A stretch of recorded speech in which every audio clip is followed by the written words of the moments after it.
Hello and welcome to the PlantGENE podcast. My name is Dr. Aimee Malzahn. I'm a staff scientist at the Boyce Thompson Institute, or BTI for short, and I'm the project coordinator for PlantGENE. I'm co-hosting today's episode with Dr. Samatha Gunapati, a research scientist at University of Minnesota. Samatha's research focuses on trait development and transformation of soybean. So you've been an active PlantGENE member for a while, and you're involved not only in the PlantGENE blog team, but you also volunteer for the grad, postdoc, and tech network. How did you first hear about PlantGENE, and why did you want to volunteer? Thank you so much, Aimee, for the introduction. So I developed interest in PlantGENE during a conference. Before attending the conference, I was still attending the PlantGENE presentations. It was so interesting. When I was at a Society of In Vitro Biology meeting in 2023, I met all steering committee members. It was very interesting and useful talks. And I also attended the NSF granted workshop in Wisconsin, where I got a lots of hands-on experience for the transformation of soybean and maize, and where I developed and also I motivated myself to contribute myself into the PlantGENE. So thank you so much for giving me this opportunity. And today I have pleasure to introduce our guest, Dr. Joyce Van Eck. Joyce is a professor at the BTI and has been a leader in the plant science and transformation community for many years. She leads the Physalis Improvement Project and BTI's contribution to the Center for Research and Programmable Plant Systems, also known as a CROPS. Her passion for the transformation community led to the creation of PlantGENE Network, and she oversees the project as a chair of the PlantGENE Steering Committee. Joyce, thank you so much for joining today to talk about the PlantGENE. This project that was we all believe. I am looking forward to learning more about your research. And first of all, I am going to ask my first interesting question. For the listeners who aren't familiar with the PlantGENE, can you describe about the project? Sure. Excuse me. First, I'd like to thank both of you for inviting me to be the first guest of this podcast series. I'm very honored to have this opportunity, and I appreciate the time and effort that you and the volunteers have put into this series, and I think it's going to be a great activity for PlantGENE and for our community. So yeah, good question about PlantGENE and starting off with what it is. So PlantGENE is short for the Plant Genetic Engineering Network, and it is a community-based activity because we are really relying on feedback and input from the community to help guide our efforts to develop resources that are focused on improving the situation surrounding plant transformation. So there are a lot of issues that we all face, and instead of working individually, we feel that PlantGENE could act as a catalyst to bring people together to tackle some of these issues that we've been dealing with for quite some time. And we have over 700 members right now of PlantGENE. I encourage people to please sign up. You can go to the website, and there's a form there that you can fill out. And we have two layers of management. One is we have a steering committee, and that steering committee is a group of people who have worked in academia, industry, and nonprofit research institutes. And I like to say that we represent about 170 years combined experience in plant transformation, plant biotechnology. And we also have Aimee as our project coordinator, which is a huge benefit to the program. We also have an advisory committee. And we chose our committee. We were very strategic in the members because we wanted representation from academia, industry, international organizations. And we also have a human resource expert and she specializes in diversity, equity, and inclusion. So that's kind of the basics of PlantGENE and kind of what we are and the people that are involved. Thank you so much. Yeah, wow, it's like 100 years. So it looks like so. Yeah. So can you share your motivation behind starting the PlantGENE network and why it is very important to establish the scientific network? So it all started, it was back in 2021 during an SIVB meeting, and we were still virtual at that time. And I was co-convening a session called something like Breaking the Bottlenecks of Plant Transformation Through Forming Collaborations. So the basic idea was to hear from people and to bring people together to talk about these issues we've been facing, and how do we work together, both in private and public, trying to work together, our organizations, to not continue to deal with these same issues that we have been that have been really slowing down the work. And there were so many good ideas and so many, just kind of the people sharing the issues that they face, that I felt that it would, be really a shame if we just all walked away from that and didn't try to do something. So I volunteered myself during this session. I said, I am willing to lead a group. I just need some volunteers to help lead this group in some way, that we could really continue building on the kind of foundation that we got from that session. And the people who are on the steering committee are the ones who stepped up to volunteer for this. And we got together and we were like, all right, we know we all have a passion about this and we really want to help. How do we do this? And it was suggested by one of the members that we apply for funding, submit a grant proposal to an NSF program called the Research Coordination Network.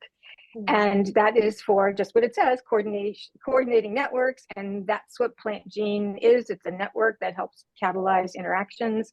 And we submitted this proposal to NSF and we got fully funded. We were very excited that they were really supportive of giving us funding to get PlantGENE going. So that's how it started, but with an SIVB session. And then it built from there. And here we are today, 2 years into PlantGENE, and it's been very successful. So it's been 4 years you have started this. Yeah. So right, exactly. The conversation started in 2021, and then we submitted a proposal at the end of 2021. Got our funding around July of it was in July of 2022. Great. Yeah. So what impact do you hope PlantGENE will have an transformations? I really hope, as I mentioned before, that it's a way to bring people together, because we all work on these, we all kind of, again, face the same problems. We're working in kind of an isolation in our labs. And really, we need more people working together, both in academia and industry, but also, between those groups. And I also hope that it is a benefit for the younger generation of scientists, to help bring them together, to help find mentors, to help find career opportunities, but also, in our workshops, and also how we want to facilitate training, to provide that basic foundational information that's needed to help people troubleshoot or to help develop new methods. And so that's the hope, is that we've got this started. It's going to bring people together, continue this conversation, spark collaborations between people, so that we can come up with new ways to tackle some of the problems. New initiatives. Maybe that's something in protocols that are maybe not so difficult to implement, or some form of, we've talked about artificial intelligence and robotics and automation. So in bringing a diverse group of people together, again, over 700 people worldwide, it's really a great resource for people to find connections. Thank you so much. So how far you are from this mission, I can say? It's an ongoing, ongoing mission. I think that so far it's been great bringing people together and having these workshops and seeing how well attended they are. And this is all driven by community input. During our annual events, we ask people, what types of workshops are you interested in? What type of events? We have a website, which we kind of look as a one-stop shop for information for people. And that's been a big accomplishment. So I don't think I see it as an ending, but as a continuum, and that we can build. And then can there be sort of projects and initiatives that come off this. So maybe it's not just PlantGENE, but PlantGENE is the core, but then there might be other initiatives that would be sparked by this, and people can take initiatives and lead them. They're similar to PlantGENE, but maybe focus on a particular area. Maybe like training. Maybe there's something where people will take that and say, all right, we're going to submit a grant proposal. It looks like we need to really focus on training, not just hands-on training, but also in the theory, like why we do certain things that are done and what not to do. So perhaps there would be sort of a satellite program that would build from PlantGENE. Joyce, you mentioned earlier the PlantGENE Steering Committee and the Advisory Committee. Those have been really great groups to work with. So there's 7 people on the steering committee and then 6 on the advisory committee. And I'm kind of struck by, I think it's really interesting how that group came about organically through SIVB and this workshop that sparked things. But it was also purposeful in choosing people that represent academia, industry, government organizations, and then especially having a diversity, equity, inclusion person on the advisory committee. So in coordinating with these groups, what makes a great collaborator and what makes this group work and great to work with? So I'm going to keep in mind one of my ideal collaborators for those qualities of a good collaborator. So first and foremost, it has to be somebody who shares your passion. If they don't share that passion, it makes it a little bit more difficult for that interaction. So somebody who shares that passion, someone who is responsive. When something is needed, they move on it. It's not someone who you have to keep prompting for information. And so say send an email, and it's been, how many times have I prompted someone to send an email? And the ideal collaborator is really responsive. It's also someone who that recognizes the needs of a collaborator. So I can give you an example of what I mean by that. So I have a difficult time delegating. I tend to do everything by myself, but one of my ideal collaborators is aware of that, and he is willing to step up and say, Joyce, I can take care of that, or somebody in my group can take care of it. And so somebody who's willing to help and take part, so that the division of labor, the division of work is equal, that no one person is pulling more weight than they should, and really making sure that they are, again, being interactive and being engaged. That's really important. I completely see what you're saying there about making a great collaborator, not someone that you want to constantly have to check in for, that it really feels like a team effort. So what can listeners do to support successful collaborations? I think first and foremost, you need to be clear about expectations. You need, that's really right at the beginning, who's going to do what are the deadlines, what's the timeline, really developing a clear and specific timeline for not only what needs to be done, but when you have to have that accomplished by. It's also people who you have mutual respect. There's respect within the group, and that is, something that's really important. And so, as a collaborator, I try to remember that myself. What my ideal collaborator is. I want to have those same characteristics in working with people. And and it's just, if you're a good collaborator, then word spreads. It's not hard to find, people who want to collaborate with you on, grant proposals, research projects, who want to get involved, who are excited with working with you. So it's good as, for yourself to build a reputation as a good collaborator, and that really helps with the success of your program. I think that's great advice. And you mentioned communication between the collaborators and your team.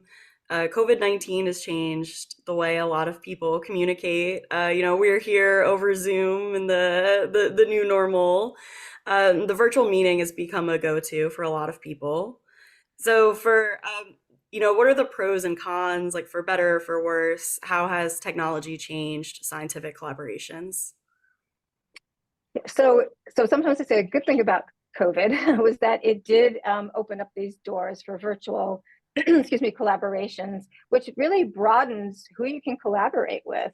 People in different parts of the world, and you don't have. And it also saves funding, right? Because you don't have to have these one-on-one meetings in person.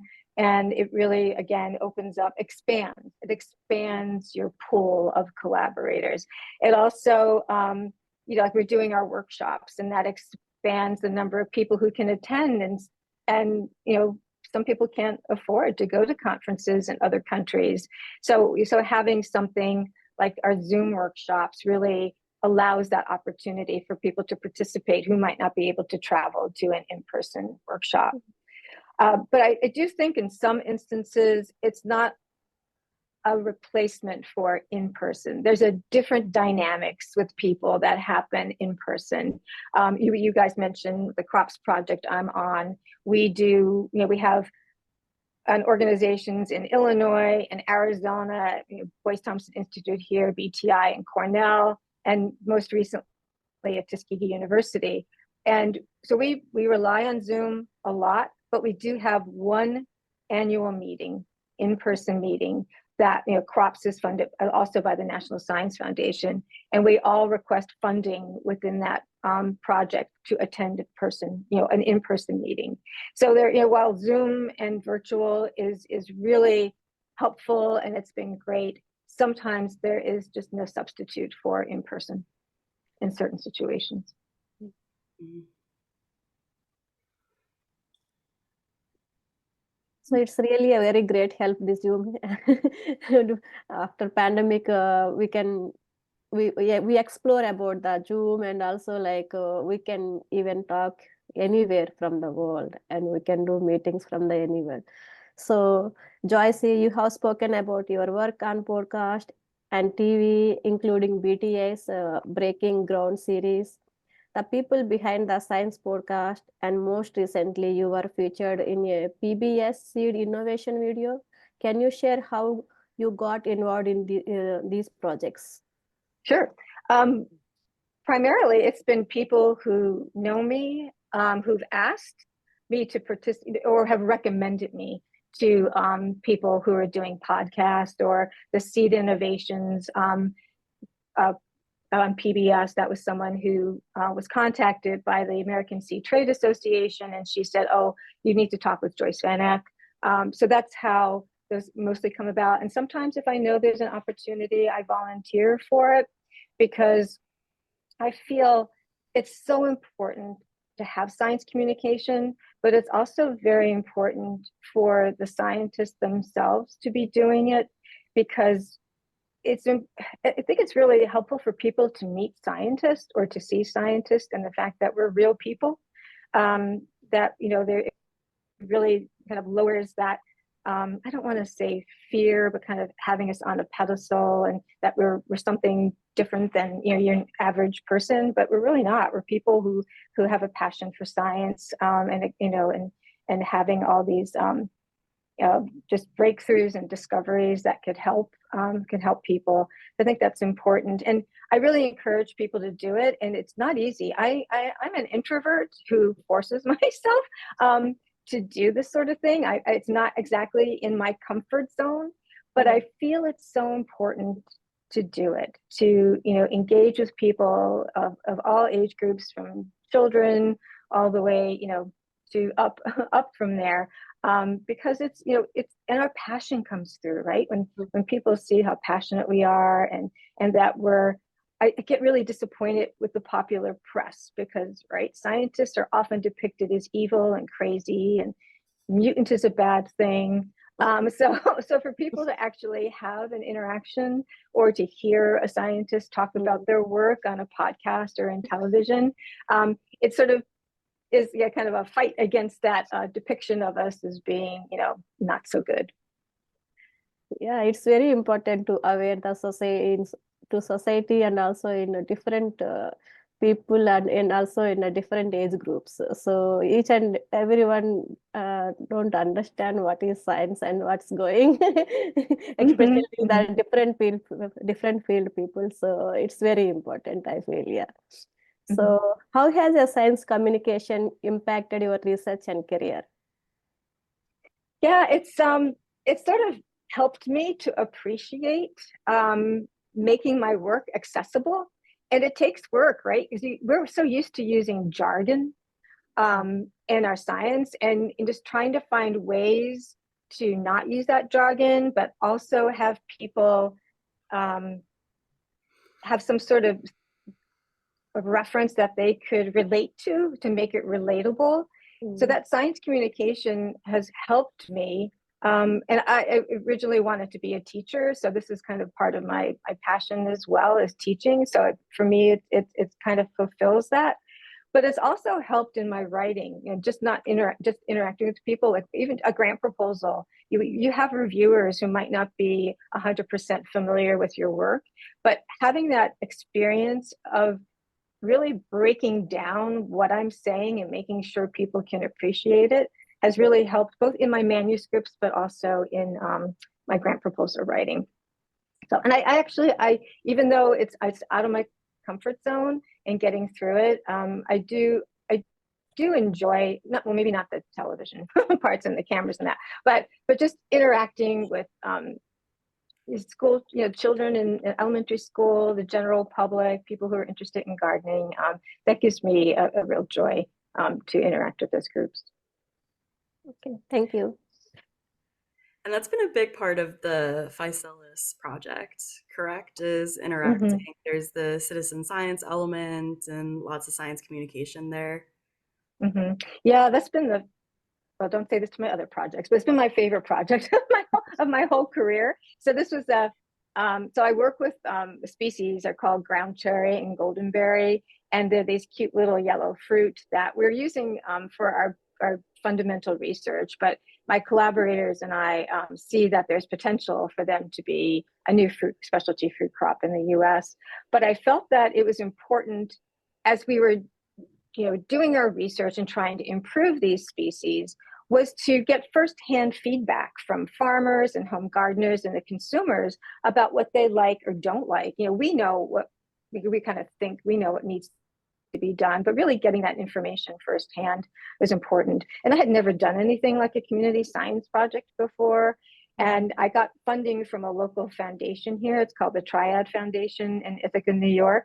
And they funded my first year of this community science project. And we reached out to local people within the community, and we had 11 farmers in different counties of New York State who grew this material for us and gave us feedback, firsthand. And it was a huge help to our project. But it also, another purpose was not only for us to get this information, but to familiarize people with what are ground cherry and goldenberry, because we could improve it, and then we can, for agricultural production, then we can come out and try to market it and say, oh, here's this amazing crop.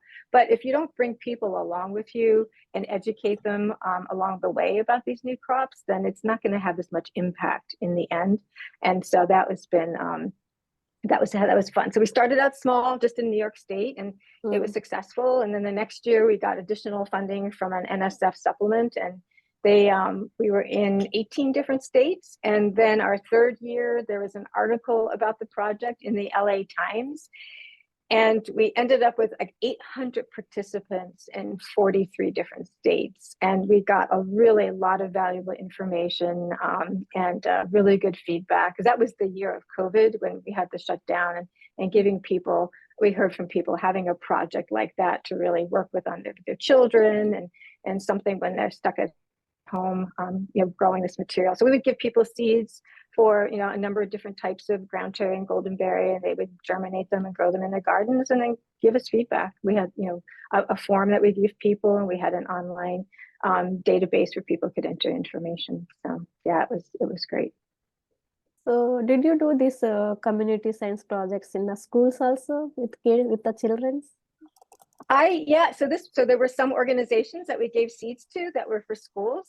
And prior to this community science project, I was on the tomato genome sequencing project, and part of my responsibility was to develop outreach programs. And one of my outreach programs was specifically focused on like kindergarten, younger, and through the elementary school. And it was called the Solanaceae Family Goes to School. So the Solanaceae is a very diverse group of plant species with tomato and eggplant and pepper. So I got funding again from the National Science Foundation, and I would go to one of our local supermarkets and get as many different types of Solanaceae. I could get tomatillos, different types of eggplants, and I would take them to the schools, and I would have the kids try these different species, fruits, these vegetables, and then to reinforce that idea of relatedness, that these species, they look different, but they're related, was we did an activity that we're going to dress them up to go to a family reunion, a Solanaceae family reunion.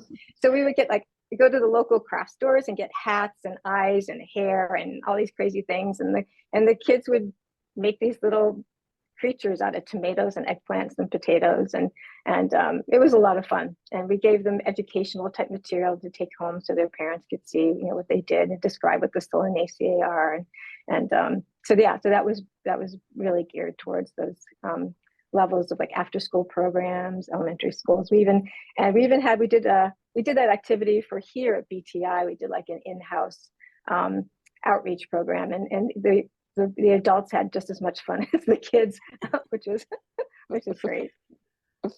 As you can tell, I could continue to talk about it, but Okay. Oh, thank you so much for sharing. That's a really unique project, and I see so many parallels between the Facilius project, crops, and then PlantGENE as far as we're establishing these networks, getting the community involvement, getting the community feedback is really driving these networks and the research. So excited to see PlantGENE grow as well. Me too. Yeah. All right, so that is our time today. And Joyce, I just want to thank you for being here and just doing such great work with PlantGENE. It's been encouraging to see the new generation of scientists get involved and learn about transformation. I'm really glad to be part of this network, and I'm looking forward to what comes next. Thank you again for inviting me. It's been an honor. I think this is great, and I think we're off to some really interesting people that will be interviewed. Okay, thank you so much, Aimee, for giving me this opportunity, and also thank you so much, Joyce, and for me to involve in this podcast. So it's very exciting, and I would like to continue with this project. Oh yeah, absolutely. Thanks for all your work you've done with the blog team. You've been great to work with, and we have more exciting interviews to come, more from the steering committee, as well as some prominent scientists within the plant transformation community. So stay tuned. All right. Thank you. Thanks. Thank you all. Bye. Bye-bye. PlantGENE would like to thank the National Science Foundation for their support. PlantGENE is funded through NSF grant IOS 2210962. If you would like to learn more about PlantGENE or become a member, please visit plantgene.sivb.org.